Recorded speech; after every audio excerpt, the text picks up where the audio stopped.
ప్రియా శ్రావణుల విషయం నాకు అస్సలు తెలియదు అని. నిజంగా వాళ్ళ వివరాలు తెలియకపోతే చెయ్యి.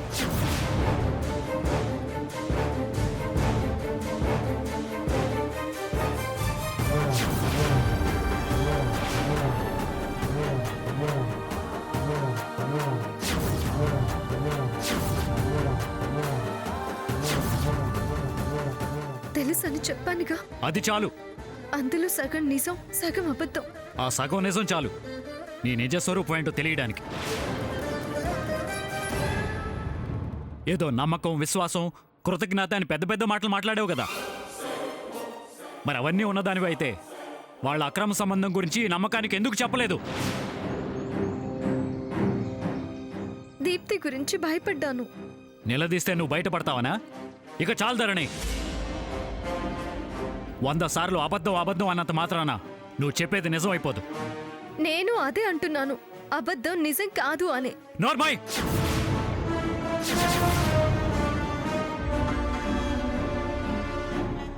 ఆర్గ్యూ చేసి గెలవాలని చూడకు.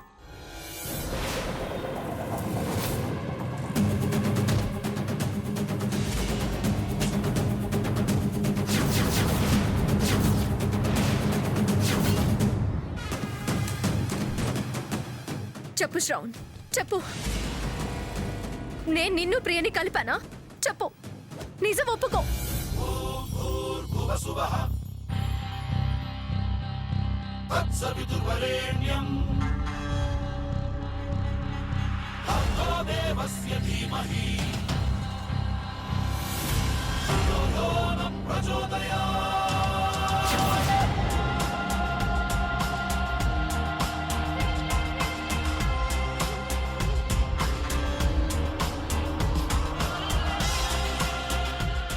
బావా, నన్ను క్షమించు బావా. నాకేం తెలీదు బావా.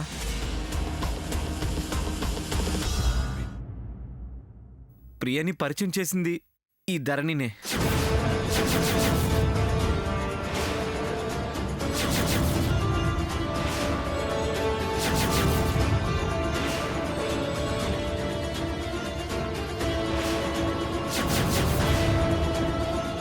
తనతో చనువు పెంచుకోమంది కూడా తనే. ఏం పర్వాలేదు అని ధైర్యం నూరిపోసింది కూడా తనే.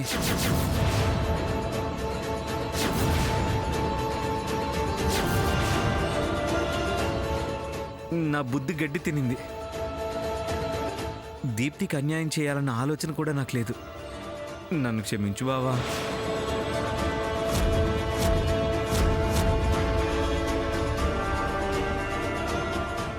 అబద్ధం అంత కూడబలుక్కొని కట్టుకది చెప్తున్నారు.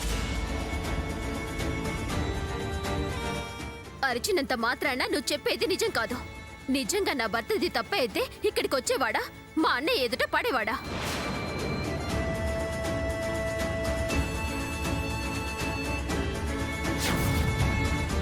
తను తప్పు చేయలేదు కాబట్టి ఇలా రాగలిగాడు. నిజం నిర్భయంగా చెప్పడానికి వచ్చాడు. అయినా నీ బుద్ధే వక్ర బుద్ధి.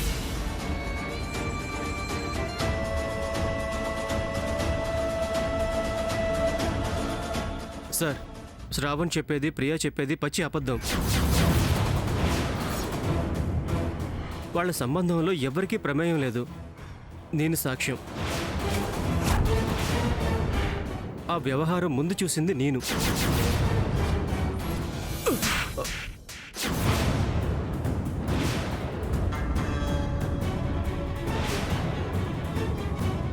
అంటే నువ్వు కూడా దాచావా? ఎందుకురా? ఎందుకు అందరూ కలిసి నన్ను మోసం చేశారు?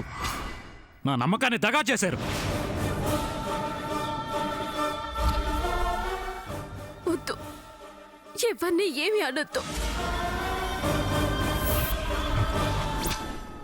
అంతా నా కర్మ, నా దురదృష్టం.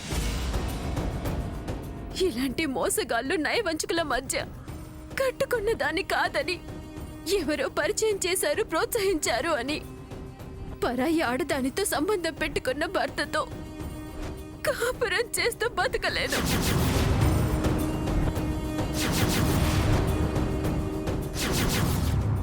చచ్చిపోతాను. అమ్మ దీప్తి, నీకు చావాల్సిన అవసరం ఏంటమ్మా? నువ్వు లేకపోతే నేను ఎలా బతుకుతానమ్మా? నా ప్రాణం నువ్వే కదరా. నువ్వు లేకపోతే నేను ఎలా ఉంటాను? ఆ?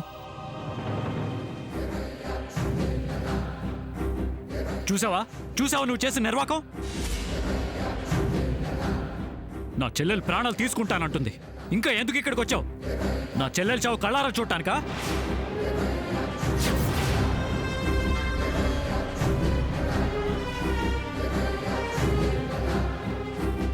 ఎరా రాస్కెల్, ఎవరో ఏదో చెప్పారని ఎలా దాంతో సంబంధం పెట్టుకుంటారా?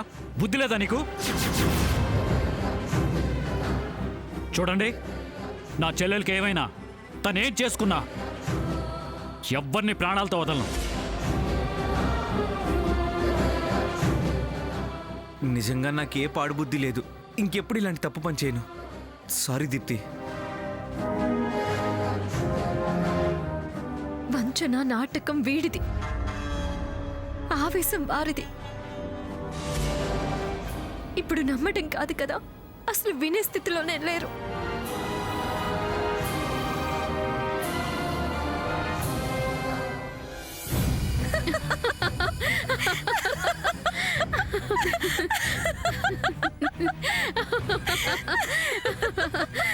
నాకైతే నవ్వు ఆగడం లేదత్త. ఆ ధరణి ఎంత పెత్తనం చెలాయించింది, ఎంత దర్జా వెలగబెట్టింది. ఇప్పుడు ఇప్పుడు ఇప్పుడు అది చచ్చిన పాము అయ్యింది. బావ దాన్ని చెప్పు చెల్లమనిపించగానే నాకైతే దీపావళి పండుగలా అనిపించింది. ఒక్కటే కొట్టాడు. ఓ 100 వాళ్ళను 1000 వాళ్ళను పేలిస్తే బాగుండేది. నా కడుపు మంట ఇంకాస్త చల్లారేది. ఇంతేనా? ఈ మాత్రం దానికేనా? ఇన్నేళ్ల నీ పగ, నీ ప్రతీకారం అప్పుడే ఒక్క దెబ్బకే చల్లారిందా? ఇదే పగతో ఇంకా ఇంకా ఆ ధరణి నరకం అనుభవించాలి. ఈ ఇంట్లోంచి గెంటేయబడాలి. అప్పుడే పండగ మనకి కడుపు నిండేది. బాగా చెప్పవత్తా. నేను అల్ప సంతోషిని. నేను ఎన్ని విధాల కష్టాలు పడ్డానో అన్ని విధాల ఆ ఆదిత్య తన చెల్లెలు అనుభవించాలి. నేను ఎన్ని అవమానాలు పడ్డానో వాళ్ళు అన్ని అవమానాలు పడాలి. నాకు ఈ ఇంట్లో స్థానం లేదంటారా? నాకు ఏ అర్హత లేదంటారా? అన్న ప్రతి మాట వాళ్ళు అనుభవించి తీరాలి. అప్పటికి గాని నా పగ చల్లారదు, నా మనసుకు శాంతి రాదు. ఏదైనా కానీ నువ్వు గ్రేట్ అత్తా. పొగడొద్దు లేక నాకు పొగడ్తలు గిట్టం. అయినా స్థాయి స్థానం ఇంకా మారాలి. అప్పుడే ఏదైనా నాకు రుచిస్తుంది. చూడలేక ఆ ప్రియని మళ్ళీ మళ్ళీ ఆయుధం చేసి వాడదాం. దీప్తికి దుఃఖం తప్ప ఏ సంతోషమూ మిగలదు. అత్త, మరి అలాంటప్పుడు శ్రావణ్ ఎందుకు రమ్మన్నావు? పథకం లేకుండా ఎప్పుడు ఇలాంటి విషయాల్లో అడుగు ముందుకు వెయ్యను. వాడి తప్పే లేదని ఆదిత్య నమ్మితేనే ధరణి దోషిగా ఇంకా ఇంకా ఆదిత్య మనసులో ముద్ర పడుతుంది. వాణ్ణి అడ్డం పెట్టుకొని ముందు ప్రయాణం సాఫీగా జరిగేలా చేసుకోవాలి. ఆ ధరణి అవతలికి వెళ్ళాక, మన అవసరం తీరాక అప్పుడు అస్త్రాలు వాళ్ల మీద ప్రయోగించడం మొదలు పెట్టాలి. నువ్వు సూపర్ అత్తా. ఇప్పుడే చెప్పాను పొగడొద్దు అని. మనం పెట్టిన ఈ మంట వాళ్ళసలు ఆర్పలేరు. అదలా ఎగిసి పడుతూనే ఉండాలి. చివరికి వాళ్ళకి బూడిదే మిగలాలి. ఏమాత్రం ఎటు పక్కనైనా చల్లారే సూచనలు కనిపిస్తే నేను రాజేస్తానుగా. Very good. పద, మిగతా సినిమా చూద్దాం. పద పద.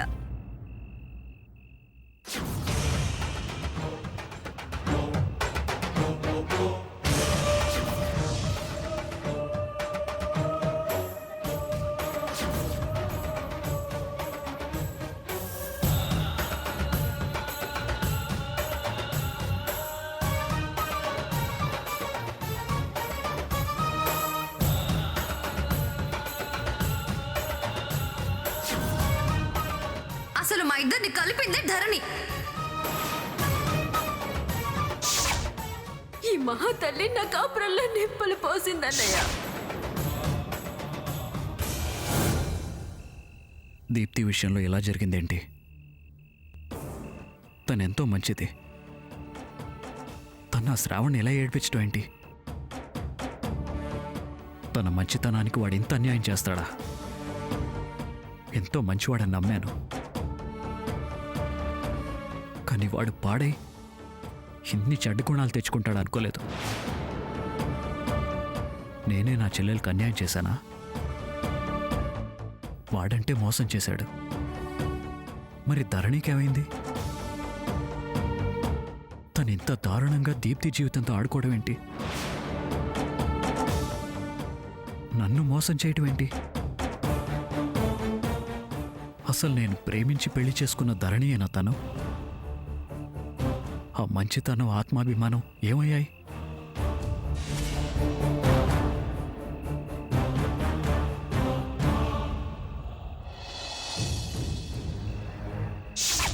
దేవతని నెత్తిన పెట్టుకున్నాను, దయ్యంలా ప్రవర్తించింది.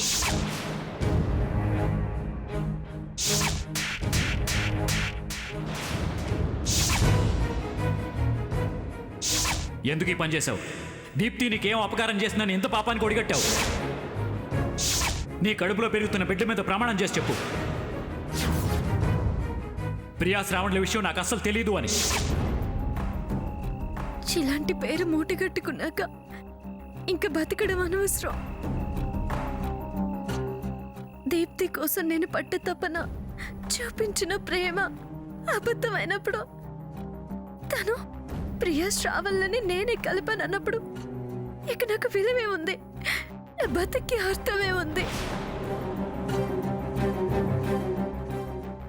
ఇంతకాలం ఇంట్లో అందరూ నా వాళ్లే అనుకుని బతికాను.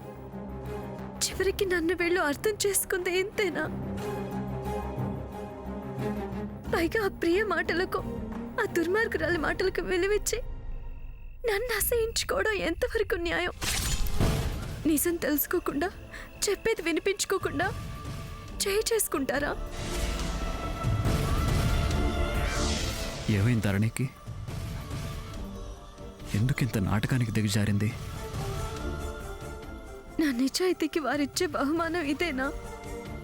నా ప్రేమాభిమానానికి మిగిలిన ప్రతిఫలం ఇదేనా?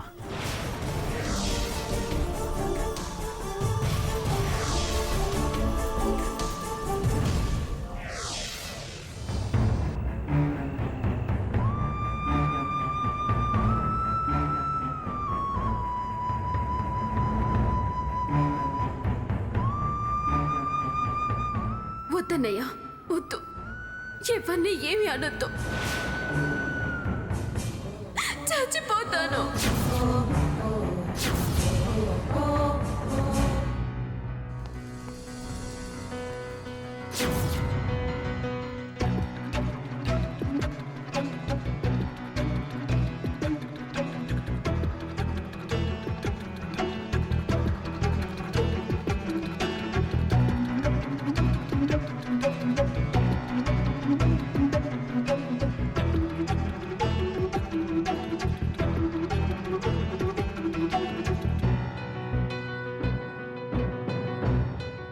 ఇప్పటికే చాలా పొద్దుపోయింది, భోజనం చేయండి. అందరి జీవితాలు పొద్దుగూకేలా చేయటమే నీ పని. పొద్దుగూకేలా చేశానో, పొద్దు పొడిచేలా చేశానో అంతరాత్మని ప్రశ్నించుకుంటే సమాధానం వస్తుందండి. ఈ నాటకంతో ఏం ప్రయోజనం ఉంది? నేను పొందిన ప్రయోజనాలన్నీ మీకు తెలిసినవే. మీ దాన ధర్మాలే. అవన్నీ చూస్తే నా లాభం తాలూకా వాటా, నా స్వార్థంతో పోగేసుకున్న నిధి అన్నీ తెలుస్తాయి. అన్నిట్లో ఆరితేరావు, అందుకే ఇంత ధైర్యంగా మాట్లాడగలుగుతున్నావు. ధైర్యం కోల్పోవడానికి నేనేం తప్పు చేయలేదు. నా అభిమానం, ఆత్మాభిమానం తెలిసే నాకు స్థానం ఇచ్చారు. ఆవేశాలు సమాధానాల్ని వినలేవు. విచక్షణ కోల్పోయేలా చేస్తాయి. నేనే మూర్ఖుని కాదు. నాకు నిర్ణయించే శక్తి లేదు. అతి తెలివి చూపించుకో. తెలివిగల దాన్నే అయితే నా మెడలో మీరు తాళి కట్టగలిగేవారే కాదు. జరిగిన వాటికి నేను జవాబుదారిని కాను. దెప్పి పొడవటానికైనా వచ్చింది? నా ధర్మం నాకు తెలిసి వచ్చానండి. అధర్మానికి కూడా ధర్మాలు తెలుస్తాయా? నేను చెల్లించేదాన్ని కాను, ఆచరించేదాన్ని. మీ సొమ్ము తిని బతుకుతున్న దాన్ని. మీ ఆకలి ఎరిగి మసులుకోవడం నా ధర్మం. నీ మీదుంచి నమ్మకాన్నే చంపేసింది దానివి. ఇంకా ఏ నమ్మకంతో నువ్వు తెచ్చిన అన్నం తింటాననుకున్నావు?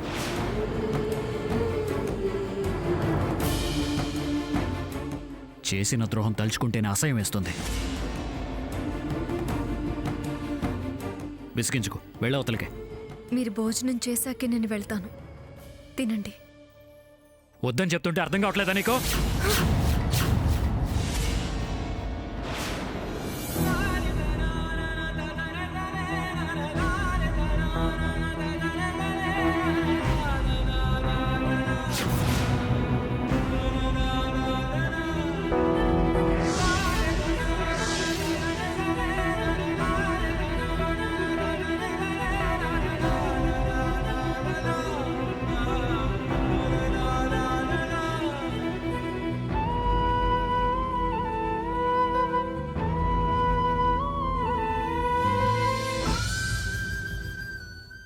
ప్రాణంలో ప్రాణంగా మాటల్లో మౌనంగా చెబుతున్నా, బాధైనా ఏదైనా భారంగా దూరంగా వెళుతున్నా. మొన్న కన్న కల నిన్న విన్న కథ రేపు రాదు కదా జత. ఇలా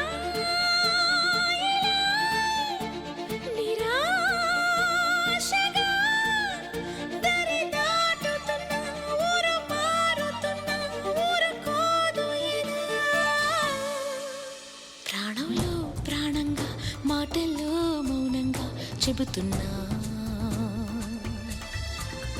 బాధైనా ఏదైనా భారంగా దూరంగా వెళుతున్నా.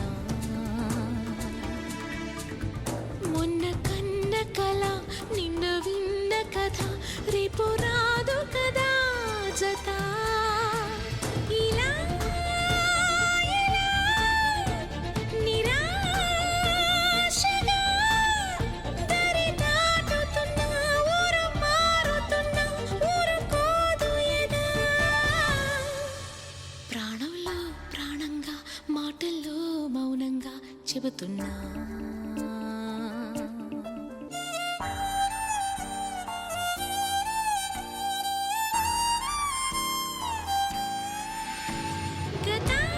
గతానిపై సమాధినై గతి మారుతున్నా, స్థితి మారుతున్నా, బ్రతికేస్తూ ఉన్నా.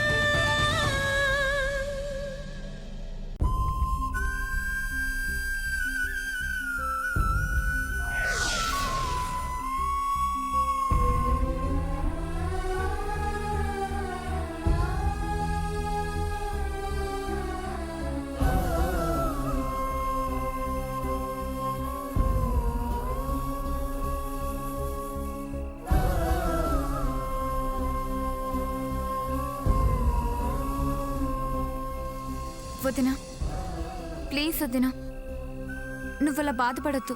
నేను తట్టుకోలేను. చిన్నదానివైనా నన్ను అర్థం చేసుకొని ఓదార్చడానికి వచ్చావు. బాధపడద్దు అంటే ఏం చేయను? జరిగిందంతా చూసావు కదా. మీ అన్నయ్య అక్కయ్య నన్ను ఎంతెంత మాట్లాడినారో. నేను అలాంటి దాన్ని కాదమ్మా స్వాతి. నాకు తెలుసు వదినా, నువ్వెంత మంచిదానివో. మా ఇంటికి వచ్చినప్పుడే నేను తెలుసుకున్నాను. ఎక్కడో ఏదో పొరపాటు జరిగింది. దీప్తికి ఎవరో కావాలనే నా మీద లేనిపోనివి కల్పించి నూరిపోశారు. అవును వదినా, నాకు అలాగే అనిపిస్తుంది. ప్రపంచం మొత్తం తప్పు పట్టినా నేను ఫీల్ అవ్వను. అసలు నేను లెక్కే చేయను.